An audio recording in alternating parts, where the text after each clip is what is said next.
Glynn waiting to come in, one young hurler of the year to a young footballer of the year now. Jack, how are you? How's things? How are you now? Good. Yeah, so I better read out the sponsors' notes, which has been joined by UL and Galway footballer Glynn as he looks ahead to the upcoming matches and rivalries across the Electric Ireland GAA Higher Education Championships.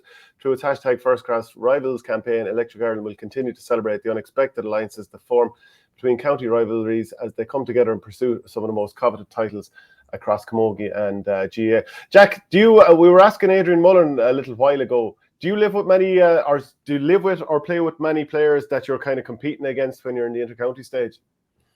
Weirdly enough, I actually live with a house full of hurlers. Really? Yeah, so I'm the only footballer in the house.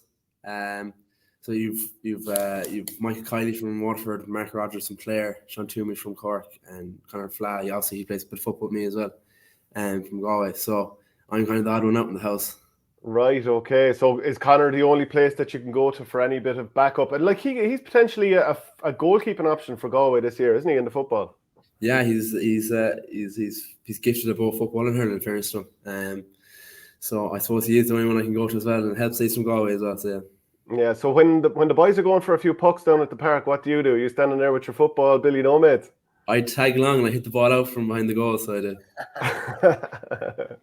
and like Mark Rogers looks to be one of these players that's really coming like, you can say the same about Mikey Kiley and the other lads as well, but geez, Rogers seems to have an unbelievable skill set. Yeah, he's some player, in fairness to him. He's a great athlete. They've a good crack on the house, right? Very competitive house. A lot of, everything's almost competition in some stages. But yeah, he's fine, in fairness, and he's class hurler. Yeah, is this a case, Jack, of lads doing push-ups in the landing of the house and like everyone else has to join in, or what's the story? Yeah, Sean was walking around the house, no top on full time anyways.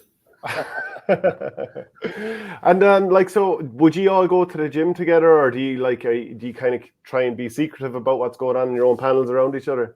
No, we'd all kind of help each other out, because it's great in that sense, like, because everyone's coming from a different setup, so we'd all kind of share any tips or anything that helps us, and we'll help each other. Like, so if someone's making protein pancakes or something, they throw it on for you as well, so it's handy. Yeah, and would you get much of a chance to all go out together, or because you're involved with different teams, does it ever really happen?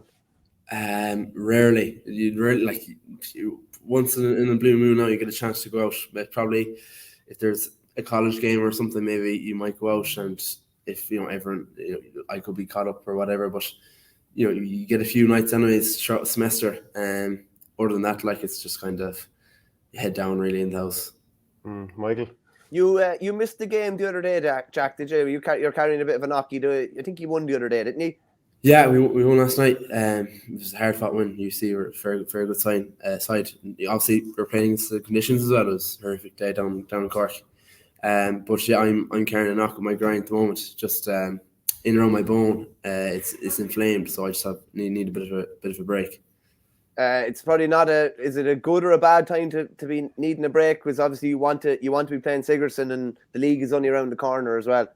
Yes, it's the worst time really, like, because I missed Sigerson last year with a broken jaw, and obviously it's unfortunate I've missed the game yesterday and potentially next week due to the grind. So I'm just trying to get back as quick as possible now. Is it okay to ask how you picked up the broken jaw? Yeah, it was actually Matty Tierney hit me a shoulder in training, right, and just broken two places here. I presume it's the sort of case where you're gonna. It could take 5 years, it could take 10 years, but you line him up for a good hit. I told him as well. It's coming down. Would you have had to mark David Clifford in training before you got that injury last year? Wouldn't have really, no, because just with everyone's schedule, really, like you're in training back with intercounty, like, so you're kind of doing pre-season with intercounty. The only chance I would have had play with him or train would just be for the league games, a couple of league games, and you get to see his style of play and stuff. So yeah, that was insightful to say the least. When you were given the Young Footballer of the Year award at the ceremony last year, did you know beforehand, or was it just complete shock in the moment? No, I had no clue. I presumed I didn't get it, because I presumed they would have let you know, like, so I was kind of relaxed, and they said I was fierce taken back, like, but obviously, I think that old fellow was more happy than he was over the moon more than I was. But it's obviously hugely grateful for receiving the award. Yeah, what was it like being up on stage with all eyes on you? Daunting, really, like the caliber of players that are in that room. It's I would have grown up, looking up to the older lads there. So it was some experience to be up on stage and seeing those lads there in the crowd as well. Who are your footballing heroes growing up? Jesus, are you going to suck up to the manager here? No, leave him out. But I suppose it used to be all the I was growing up you do great Galway team there in 1998 and 2001. I remember Dad was when I was young lad in the back garden, he'd be putting me through my phases and he used to be showing me the Jaff Allen shuffle and that so you would look up to those players. Obviously, Michael Meehan, there's so many lads I could name. It would have been largely Galway based, to be honest, because you look up to them as heroes, like Michael Donlan and the likes, and obviously you want to replicate what they have done with their careers, but yeah. Was your dad a big influence there for he's taking you out the back? And did you successfully do the Fallon shuffle in a match? Yeah, I was told to stop doing it because I was doing it too much underage. But yeah, Dad would have been a big driving force. I suppose when I was growing up playing football, I would have been playing hurling as well, but it came to the stage at minor when you have to pick, because obviously just wasn't able to do both, and I just ended up going football. And luckily enough, I've had a bit of success so far, and see how we can go now with it. Michael? Yeah, you must have got some taste of the big occasion last year, Jack. But I know you had it from your underage career in Croke Park as well. But even the All-Star night, the build up to an All-Ireland final, playing an All-Ireland final. Obviously, the result didn't go your way, but it must give you a massive taste of what you want to happen in your career over the next the goods of the next decade. Yeah, definitely, because you went from one extreme to the other. Would have been playing I suppose when COVID was on in games, there was no one there, and the next thing you're playing in Croke Park, it's a packed out venue, and you can't hear anything really. It's all like a whistle in your ear, and I remember I think it was the Armagh game, the noise, it really hits you, and it's so hard to hear even your teammates on the field. And I suppose that was an experience in itself. It took me a while to adjust to the noise, and to block that out really. I suppose I gained confidence and confidence through that game, and just from that game we didn't really look back after that. You were playing. Were you captain actually for the All-Ireland final that was played before the COVID final in 2020? Yeah, when we played Dublin, yeah.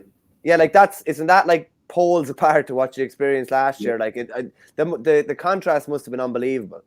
It was crazy, yeah, because even the pitch, because I remember when we were playing that time, it was December, it was 4 days or 5 days before Christmas or whatnot, and the pitch was a bit, it was rougher than it would be on All-Ireland final day, and then you're going from that and to the next time you're out to a packed out venue. It's the step up was crazy, yeah.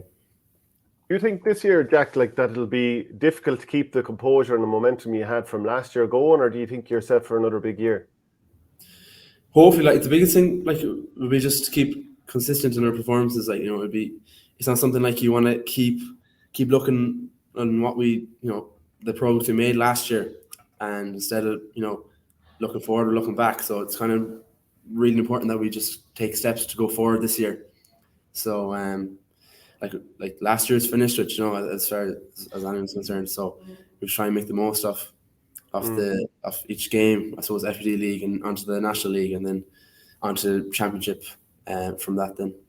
Well, what's your lasting memory of the All-Ireland final against Kerry last year? Is there anything that sticks in your mind? I think the dressing room afterwards is the worst thing. It's fine sitting in silence, but just silence after losing like that, it's something that will stick with me anyways for a long time.